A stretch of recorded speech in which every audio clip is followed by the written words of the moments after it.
미국과 이란의 협상이 진행되는 가운데 중동에서 역사적인 돌파구가 마련됐지만 제대로 주목받지 못했습니다. 도널드 트럼프 미국 대통령은 전날 이스라엘과 레바논이 10일간의 휴전에 합의했으며 지난 43년 만에 최고위급 첫 회담이 열릴 것이라고 발표했습니다.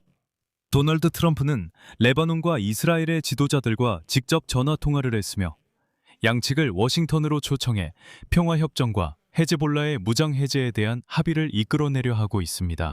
하지만 이것은 시작에 불과했습니다. 알고 보니 미국과 팔레스타인 무장단체 하마스는 2025년 10월 10일 휴전 합의 이후 처음으로 4월 14일에 직접 협상을 진행했습니다.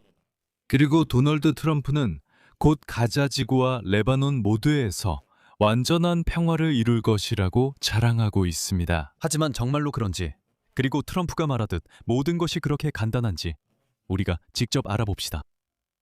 저는 알렉세이 피치입니다. 이 주제에 대해 이야기해 봅시다. 하지만 시작하기 전에 채널을 구독해 주시고 이 영상에 좋아요를 눌러주시고 댓글도 남겨주시면 정말 감사하겠습니다. 또한 제 텔레그램 채널 피치뉴스도 구독해 주세요. 링크는 이 영상 설명란에 있습니다. 그곳에서는 최신 소식을 실시간으로 전해드리고 있습니다. 자, 미국 대통령 도널드 트럼프가 이스라엘과 레바논이 10일간의 휴전에 합의했으며 이 휴전은 목요일 저녁부터 발효됐다고 발표했습니다. 이것은 중요합니다. 왜냐하면 미국은 이미 며칠째 이스라엘과 레바논 사이의 휴전을 촉구해왔고 동시에 이란과의 잠재적인 평화협정도 추진하고 있기 때문입니다. 결국 4월 16일 도널드 트럼프는 이렇게 말했습니다. 저는 방금 레바논의 존경받는 대통령 조제프 아운과 이스라엘 총리 비비 네타냐후와 훌륭한 대화를 나눴습니다. 이 두 지도자는 그들의 나라 사이의 평화를 이루기 위해 공식적으로 10일간의 휴전을 시작하기로 합의했습니다. 화요일, 두 나라는 수년 만에 처음으로 여기 워싱턴에서 우리의 위대한 국무장관 마르코 루비오와 만났습니다. 저는 부통령 제이디 벤스와 국무장관 루비오에게 합동참모본부 의장 댄 케인과 함께 이스라엘과 레바논이 지속적인 평화를 이룰 수 있도록 협력하라고 지시했습니다. 저에게 9개의 전쟁을 해결하는 것은 영광이었고 이것이 저의 10번째가 될 것입니다. 그러니 우리 함께 해냅시다.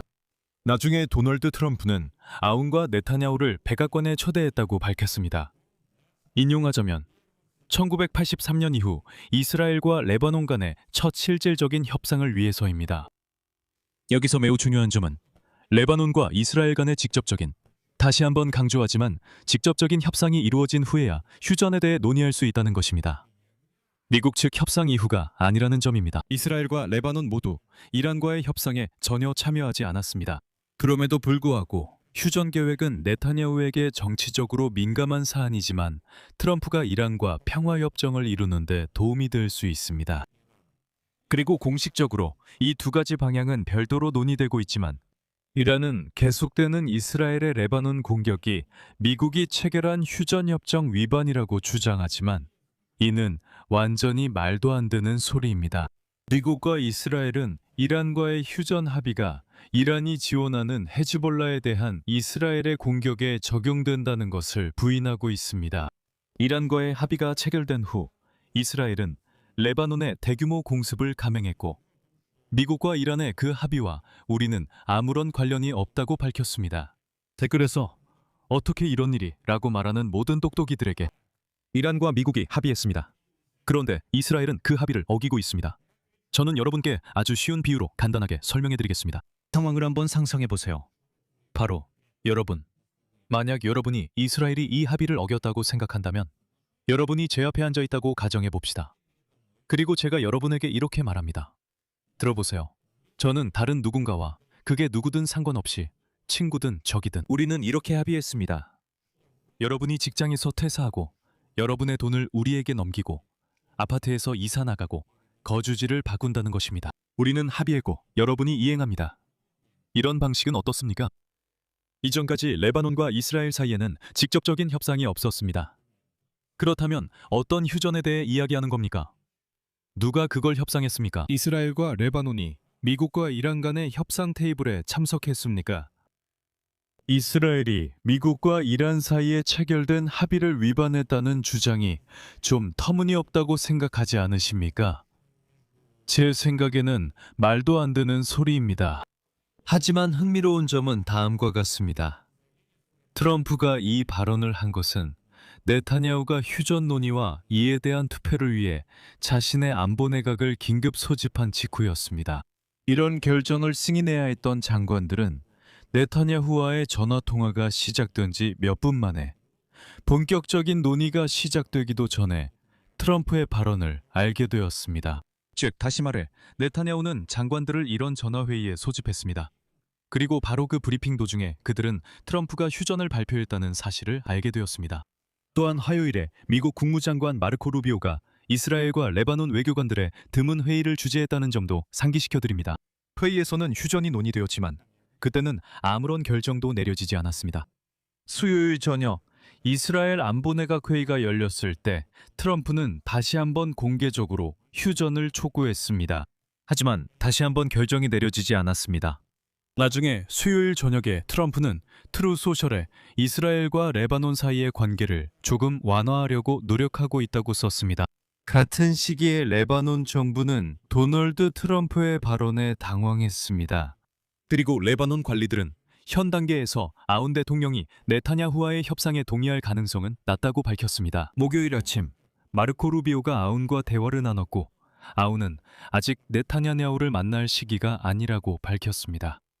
몇 시간 후 트럼프가 아운에게 전화를 걸어 휴전에 대해 논의했습니다.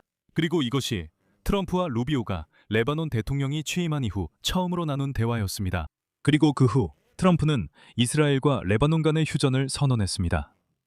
하지만 이스라엘의 주요 요구사항은 레바논 헤즈볼라의 무장 해제임을 기억해야 합니다. 참고로 이 문제에 대해서는 이미 여러 차례 합의가 이루어졌습니다. 그리고 레바논 정부는 이 요구를 이미 오래전에 이행했어야 했습니다. 하지만 두고 봅시다. 이번 10일간의 휴전이 도널드 트럼프의 단순한 술책인지 아니면 진정한 평화로 가는 길인지요. 왜 제가 이것이 술책일 수 있다고 말할까요? 왜냐하면 트럼프가 단지 이란이 협상에 나서도록 레바논에서 전쟁을 잠시 멈추게 했을 가능성을 배제할 수 없기 때문입니다. 그리고 나서 전쟁을 다시 시작할 수도 있습니다. 하지만 동시에 트럼프 팀은 또 다른 이례적인 조치를 취했습니다.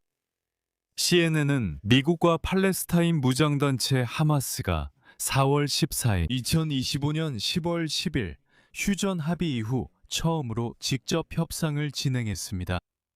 하마스 측 대표 2명에 따르면 4월 14일 이집트 수도에서 도널드 트럼프 행정부의 경제 정상화 담당 대사 아리에 라이트스톤이 이끄는 대표단이 하마스 정치국원이며 가자지구 하마스 테러 조직의 지도자인 칼릴 알-하이와 만났습니다. 소식통에 따르면 라이트스톤은 가자지구 평화위원회의 고위 대표인 니콜라이 뮤라데노프와 동행했습니다. 그리고 그들에 따르면 아라이는 공격 중단의 필요성과 가자지구로 들어오는 인도적 지원의 확대, 그리고 다음 단계로 넘어가기 위한 첫 번째 합의 단계에서 이스라엘이 약속을 이행할 것을 강조했습니다. 미국 관리는 이에 대해 이 회의는 라이트스톤이 이스라엘 총리 미타냐후와 협상을 가진 지 며칠 후에 열렸으며 그 자리에서는 이스라엘이 첫 번째 합의 단계의 모든 약속을 완전히 이행하는 문제에 대해 논의되었습니다. 하지만 사실 두 소식통 모두 하마스가 평화 달성과 다음 단계로의 진전을 위해 무장 해제를 해야 한다는 점은 언급하지 않았습니다. 그들은 여전히 행동하지 않았고 속임수와 회피, 장애물 우회를 시도하고 있습니다. 미타냐후 총리와의 회의에서 논의되었습니다.